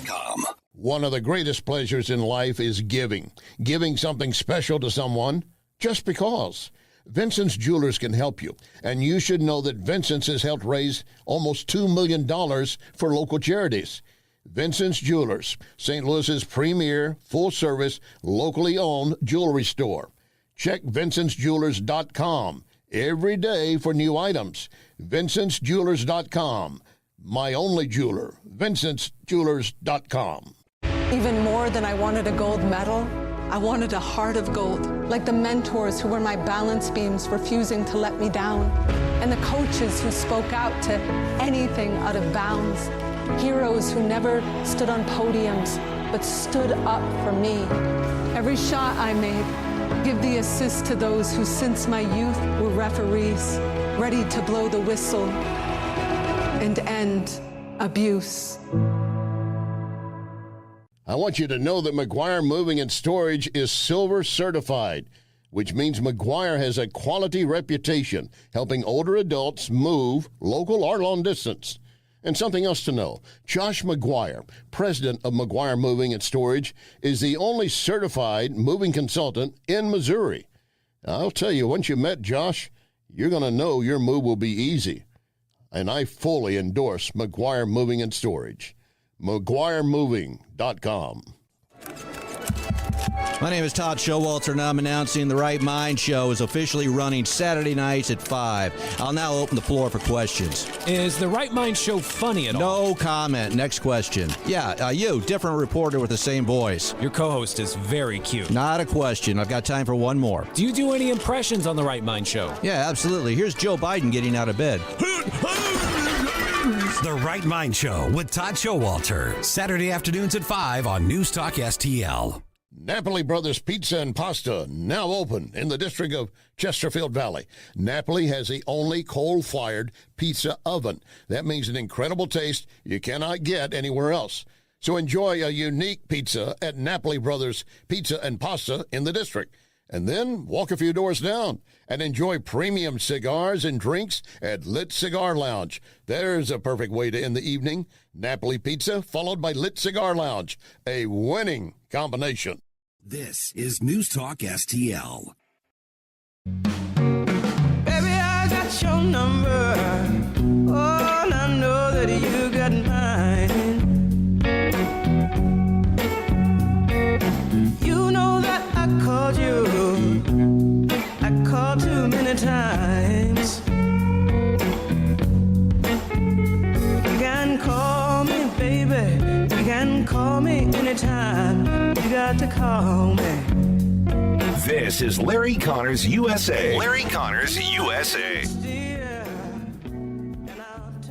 Got the good bumper music going today. Welcome back to Larry Connors USA. Susie Moore filling in for Larry. And I am pleased to be joined now by another Red State colleague of mine. Ward Clark hails from Alaska's Susitna Valley, where he maintains his rural household in one of America's last free places. He's a 12-year veteran of the U.S. Army, including service in Operation Desert Storm and in Germany in support of Operation Joint Endeavor, and today is a staunch minarchist libertarian, along with being an author, novelist, self-employed small businessman, woods bum, and semi-professional bad influence. I'm reading directly from his bio just because I have so much fun with Ward. He's one of my favorite writers. I love editing him, and he always has such a fun way of putting things that I couldn't resist that. Hi, Ward. How are you? Hi, Susie. Yeah, I'm especially proud of the semi-professional bad influence part of that. Yeah, I know. I would go with that. I mean, I think that that's safe. We could say that. Definitely somebody that likes to cause a little trouble when he can. But you're also, as I said, one of my favorite writers, one of our more prolific writers, and one of our writers that covers a lot of issues having to do with energy and oil and gas. You wrote a piece yesterday that I wanted to talk with you about briefly. The people in the oil and gas industry are a little bit worried about the prospect of a Kamala Harris presidency. Susie, I'd say they're extremely worried. You mentioned I live in Alaska. Energy is a huge. You really can't talk about energy policy without talking about Alaska. It's a huge part of our economy here. We know people who work up on the North Slope, and they're worried. And they have every reason to be worried. These projects take sometimes decades in the development. They can cost billions of dollars to develop. And there's no certainty that an incoming administration won't just shut them down, as Joe Biden did. Right. They made quite a ballyhoo of approving the Willow Project, which was good that they approved it. It's a big deal. But they shut down most of the rest of the Arctic National Wildlife Refuge. They've shut down millions of acres to development. And that's, I would point out, in one of the poorest parts of the state. The locals up there on the North Slope would really like to have those jobs. You know, it's interesting that you mentioned that, too. We just played a clip a little while ago of former President Trump addressing people. I think it was either addressing the farmers or addressing a rally in Pennsylvania yesterday. And he specifically brought up Anwar. It was when he was addressing the farmers. He specifically brought up Anwar and the fact that, you know, he's got his eyes on that so that they can help start bringing down energy costs. And obviously that's going to impact the farming industry quite a bit. And at least he seems to be key on that as opposed to the Biden-Harris administration. Oh, yeah. Yeah, he is. He's always been good on energy in general and Anwar in particular. The only concern I have is assuming he gets reelected, and we can hope he does. He's there for 4 years. Right. And then it's up to, will J.D. Vance run? Will whoever runs, J.D. Vance run, DeSantis? If they win, then we're safe for another 4 years. But after that, who knows? I mean, 8 years is nothing in energy development. Right. Kind of lays bare the vulnerability of having that policy set by by an executive that only holds the office 4 years at a time, as opposed to maybe doing it in a sounder, more reliable and more long-term way. Yeah, and the problem is, there's a number of issues with that. And as you pointed out, I'm also very, very big on the Constitution. And the Constitution doesn't really give the federal government any authority over energy production, to interfere with it or to support it. They technically should not be involved at all. Now, and the yet here states we are. have some say over it because of the 10th Amendment. But yes, you're right. And in this and in so many other things, here we are. And the Constitution hasn't really been adhered to since about 1860. Right. But the Democrats are worried that Donald Trump's going to tear up the Constitution if he takes office again. So there's that. Yeah. You wrote a piece over the weekend, I think it was. There was this little soundbite, this little snippet that came out of the former president where he said that he really didn't anticipate running again in 2028 if he were to lose, let's hope not, in November. And you made a good point about that even if he is not on the ballot in 2028, there's something larger than him that will be. Oh, yes, definitely. I've thought about that before I saw him, that he had made that comment, and it's probably the right thing for him to say. He will be in his 80s by then. Donald Trump's a pretty robust guy. He's got a lot of energy, but once you're past 80, that's pushing it for anybody. Yeah. And assuming he doesn't win, which, oh boy, I really hope that's not the case. Then that's probably the prudent move. But the impact he's made on the Republican Party is going to last for a generation or more. They've become not so much the old country club party, but more of a Sam's Club party. They've become more of they've essentially taken the blue collar, rank and file labor union types away from the Democrats. They've taken, a lot of that with having become a more populist party rather than something of a, well, they're not the party of the rich guy anymore, right? As they were in my father's day. My father always described himself as a Truman Democrat. Mm-hmm. Because back then the Democrats were the party for the ordinary guy. Sure. But that's changed.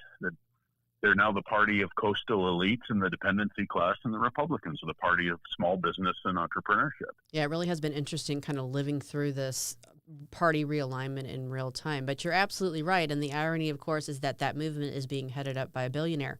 But yet, that seems to be the way it's all shaking out. But he's a billionaire who, and there's endless video of this going back 20, 30 years. He's a billionaire who would put on a hard hat and walk out into a construction site and talk with the guys who were doing the work. It's true. Yeah. There's hours and hours of footage of him doing that kind of thing. He's a billionaire, but he's a billionaire who is involved on a very bare knuckle level with the businesses he runs. Absolutely. Ward, we only have a few minutes left, but I wanted to speak with you briefly, too, because you've been covering some of this. I mean, things have really heated up in the Mideast between Israel and Hezbollah. And, I mean, I was going to say every day, but every hour or so it seems that there's an update, and you've got kind of the latest on what's going on there. Yeah, there is nothing about this that's going to end well. The elephant in the room that even Israel doesn't seem to be talking about as much as I would think they ought to be is Iran. Iran is the source behind all of this. Now, Israel is doing a great job. We've seen some incredible stuff lately. The exploding pagers, the exploding radios. These guys are looking at all their electric devices now and seeing grenades. Right. It was a huge psychological operation. And also things like enticing a Hezbollah leader up to the 7th floor of a building and sticking a missile in through his window. Right. They're great at those kinds of retail level unaliving the bad guys. But Iran remains the elephant in the room. Sooner or later, something is going to happen with Iran because they are not going to stop supporting these people. Yeah, I mean, it does seem inevitable, and whether it's Hamas or Hezbollah, they're the ones seem the behind, pulling the strings behind the scenes, funding it all, and yet the current administration still seems hell-bent on wanting to cozy up to them, and it's mind-boggling. Well, it's not just cozying up to them; they've given them millions of dollars, American dollars. And they're actively supporting Iran. They may talk a good game, but their actions just don't match it. Yeah, and I was talking about go ahead. If Iran goes away, Hezbollah, Hamas, all those groups will dry up. Yeah, and I mean, I guess because they won't have any support. The point there, of course, is it's not so much the Iranian people, but the mullahs and those who are in charge of Iran right now and the policies that they've been, following for the past 40 years or just about. Right. I remember very distinctly in 1979 when the revolution happened, and a lot of people fled Iran, and a lot of those people are still fairly vocal now about wanting their country back. Yeah. They fled the rule of the mullahs. As a matter of fact, a good friend of mine was a CIA field intelligence officer who was in Tehran when that happened, and he had some interesting stories to tell about that. I bet. Maybe someday he'll be able to. I'm kind of needling him about it. Yeah, that would be. I'm sure that would be fascinating. So definitely, if he is able to open up, make sure you let us know about that. You'll have to share those with us if you can. We just have a couple seconds left here, Ward. So tell folks where they can find your work. Of course, at Red State, and I am on both Twitter and Truth Social at The Great Lander. The Great Lander. Appreciate you being with us here, Ward. Really enjoy your insight and your input on this, and relying on you to keep us informed and updated on all the ins and outs of what's going on in the next 6 weeks, particularly as we lead up to the election. Thanks for joining us. Thanks, Susie. All right, folks, when we come back, we are going to talk about what's going on with Donald Trump in the sense of all the attempts on his life. It's some serious, scary stuff going on. There have been a lot of developments in relation to that. We'll be talking about that when we come back. Stick around, back right after this.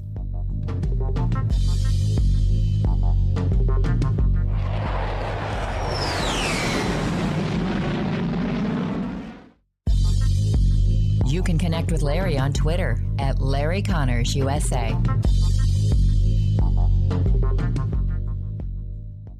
John Beal knows that new roofing companies can look big and trustworthy on the internet, but the fact is 96% of new roofing companies go out of business within the first 5 years. John Beal has a reputation for excellence, reliability, plus lowest cost, best roof, best guarantee. Those here today, gone tomorrow roofers, they can't match John Beal. For home or business, trust my friend John. 1-800-NEW-ROOF. 1-800-NEW-ROOF.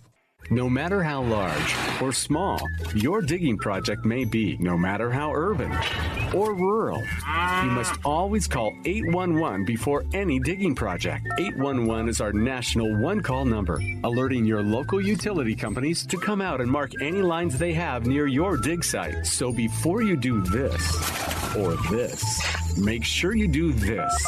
For digging projects big or small, make the call to 811, brought to you by Common Ground Alliance. Renewal by Andersen sponsoring this hour of Larry Connors USA. And let's be honest, most window companies are pushing cheap vinyl windows, adding bells and whistles to make them sound great but renewal windows are twice as strong.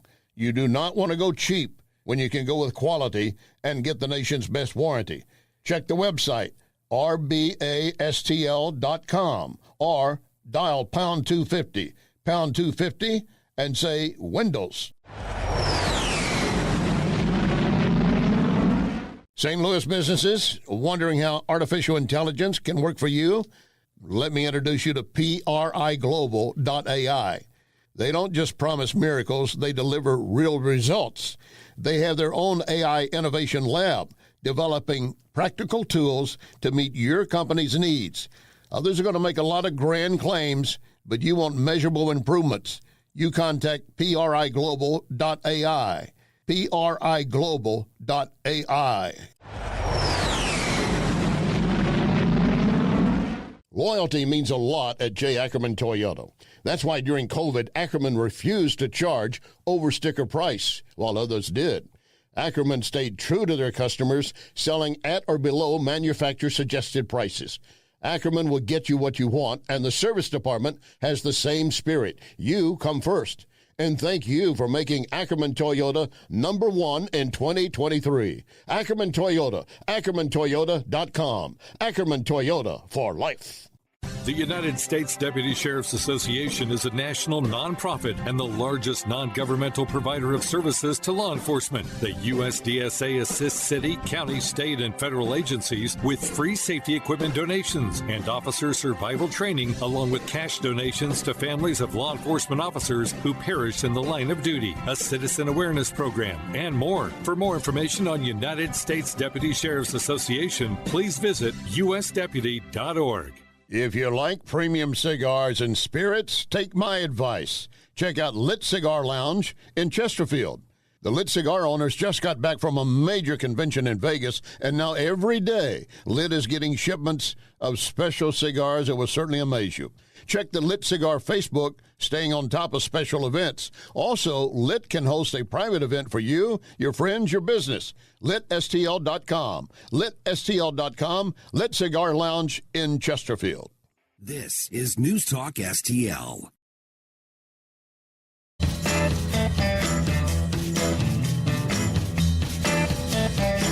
Oh, Susie Q. Oh, Susie Q.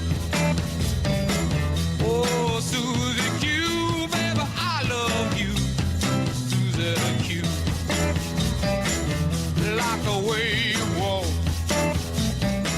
I like the way. This is Larry Connors USA. Larry Connors USA. What are two things you do to stay healthy? Well, I used to play golf a little bit. That gave me, so I don't know, but it seems to be quite a dangerous sport in retrospect. I try and eat properly. I do the best, and I try and get some. I do, but proper hamburgers.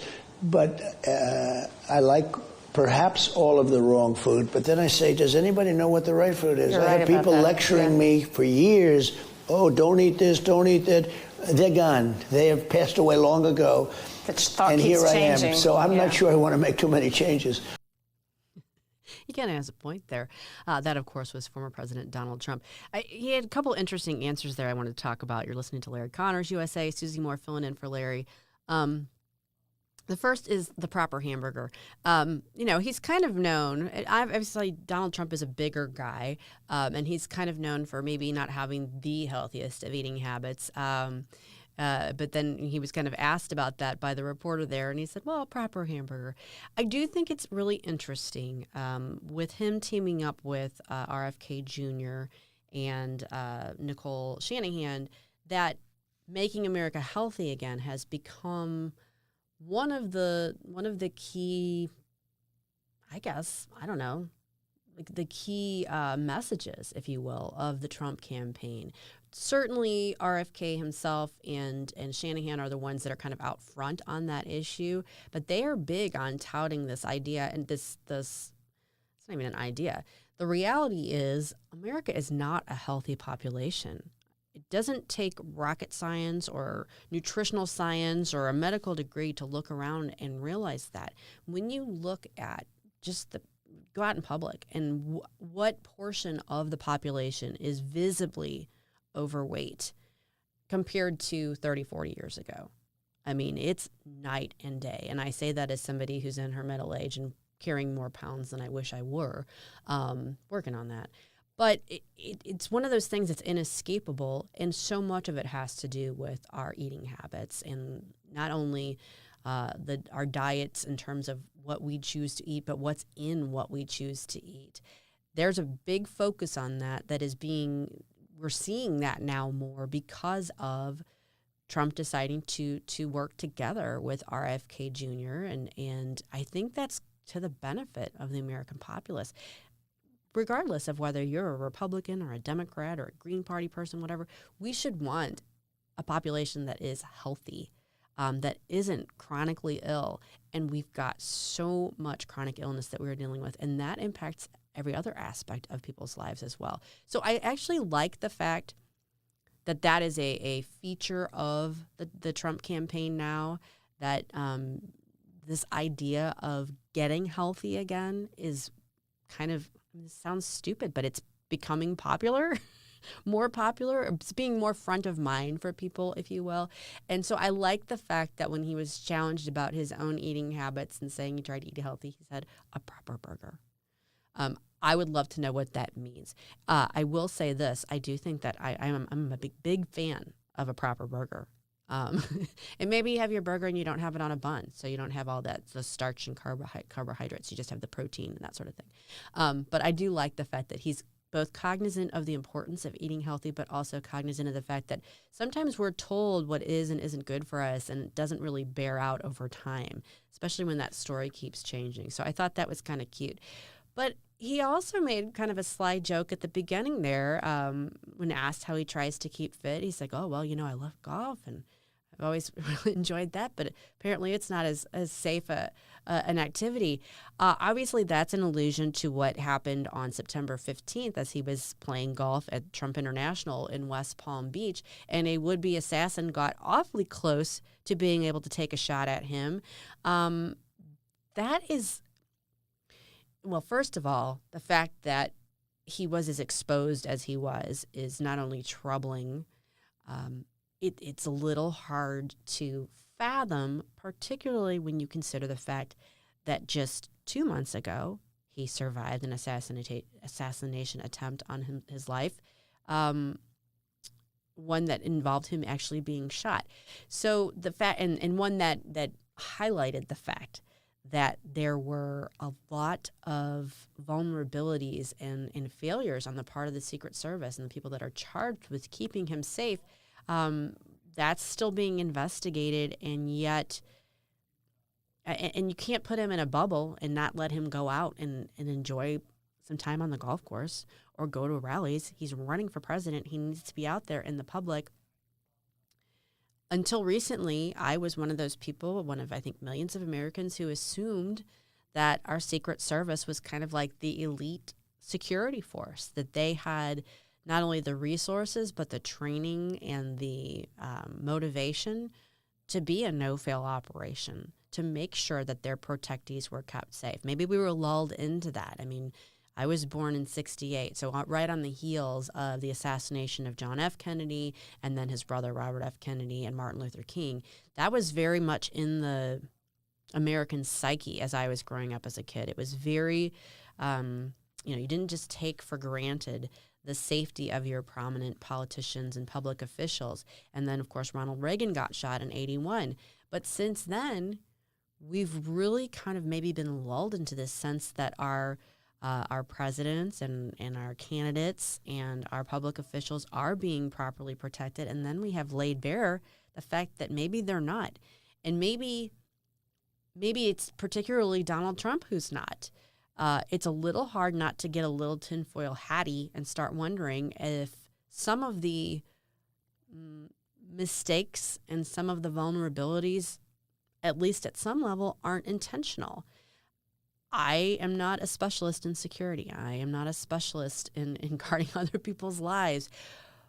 But it would seem to me obvious that if you are going to have your protectee out in the open, like on a golf course, you would want to make sure that you had some overhead surveillance of the surrounding area, that you had maybe a perimeter, sort of a patrol with canines potentially, so that you picked up if there were any nefarious actors in the area. And yet this Ryan Routh, who was there ready to make an attempt on the president's life, was supposedly lying in wait there for 12 hours at a vulnerable place in the fence where there was, he would have had access to and been able to get off a shot had the agent that was moving ahead of Trump's party not seen him and seen the barrel of his rifle and taken shots at him.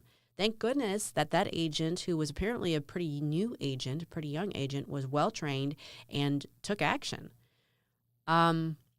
It's just a little difficult to fathom what's going on there.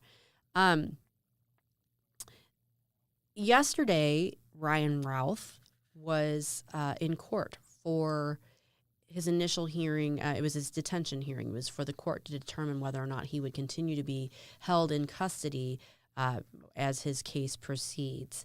And I think most of us assume that it was sort of axiomatic that he would be held in custody. He's someone who was going to make an attempt on the president's life, probably not somebody that should be out and about, released on bail, that sort of thing.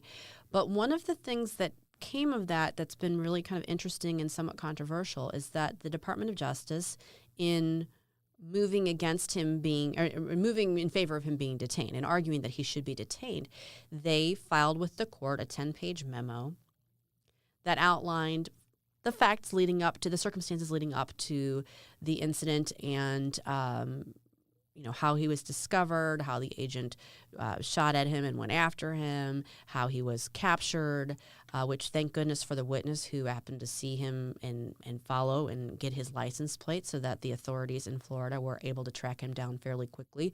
But it also, in arguing that he should be detained, included a note that he had left in a box with a friend apparently several months ago, which goes to a couple different things. Number one, the note kind of implies that this guy probably isn't thinking soundly all the time. His logic is lacking because in the note he was acknowledging having failed. So I guess his assumption was that this was something that would be revealed had he not been successful, which thankfully he wasn't.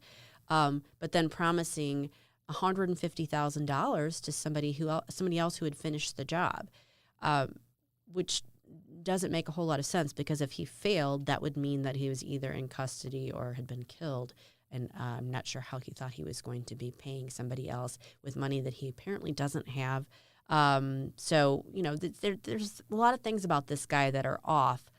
But the fact that the DOJ decided to include in their argument that note, which included essentially a bounty on Donald Trump, has created a stir. Even Bill Barr, who was the former AG, he said he was dumbfounded by the fact that they put this information out there in the public. It was a court filing. It was for the court to see. But they have the ability to redact information that shouldn't be made public or to ask to have it filed under seal, and yet they didn't.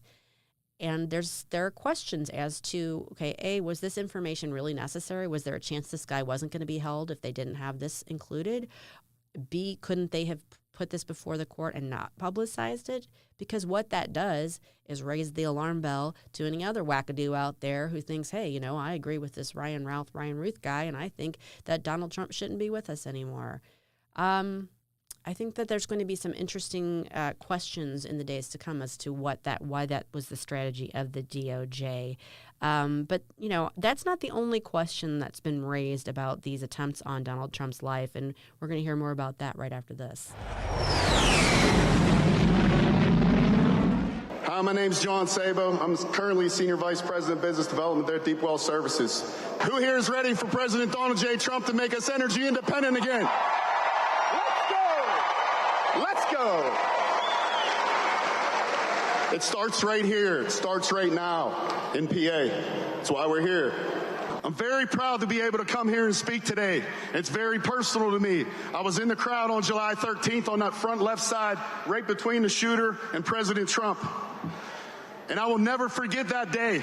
But we need to talk about that. We need to make sure that no one's ever forgetting that. We're not talking about that enough. The media's not talking about that enough. We need to talk about that enough. We need to rally together and make sure that we're doing that.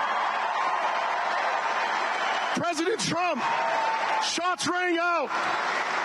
President Trump stood tall, and he's on the rise. And he came and he said what? He said what? He said fight, fight, fight, fight, fight. And that's what we're going to do. We're going to fight, and we're going to win. So obviously, that's an emotional thing, particularly for people who were there in Butler, Pennsylvania on July 13th. It was an emotional thing for me, and I was just watching it unfold on TV. And as much as I am a big fan of Donald Trump winning in November, I can't say that I am his biggest fan overall as a person. I have ambivalent feelings about him because sometimes I don't like what he says and does. But I want him to win, and I want him to be here, and I don't want anything bad to happen to him. And it is very easy to get emotional over that. But what's really driving this and what's really crazy is the fact that, okay, that was July 13th. It is September 24th. So we are 2+ months out from Butler, Pennsylvania, and we still have very little in the way of answers as to what went wrong that day, why it went wrong. We've had some lip service made by now acting director Ronald Rowe for the Secret Service to the fact that there's going to be accountability, that sort of thing. But we also know from lawmakers that the DHS, which oversees the Secret Service, has been stonewalling them. That's not a Republican lawmaker. That's not a Trump supporter saying that. That's Richard Blumenthal, the Democratic senator from Connecticut. He's the one who said, look, there's information here that's shocking and appalling, and we're trying to get to the bottom of this, and we're being stonewalled. They're being stonewalled by the DHS over something that's critical, and that lawmakers on both sides of the aisle agree is critical. I don't care who you are. I don't care who you're voting for. You can't be rational, logical, and love your country and want something bad and want some candidate to be injured or, heaven forbid, killed. That's not going to be helpful to anybody. That's going to tear our country apart. And yet there's this sort of, well, we're going to get around to it. We're looking into it. There's going to be some accountability. But in the meantime, we're still going to leave things kind of lackadaisical. That's what seems to be happening here, and it's not right, and it shouldn't be happening, and we should all be concerned about that and paying close attention to what not only the lawmakers are doing, but the people in these agencies are doing as well. The Secret Service has one job. They have more than one job, but they have one primary job, and that is to keep safe the people that they are charged with protecting. Those are presidents, vice presidents, their families, and some other notable protectees. They've got to do it. They keep saying that they are a no-fail operation. They have to be held to that. They need to be no-fail. Appreciate you joining me here on the Larry Connors USA show today. It's been a pleasure talking with you all. Just remember our pledge: one nation, under God.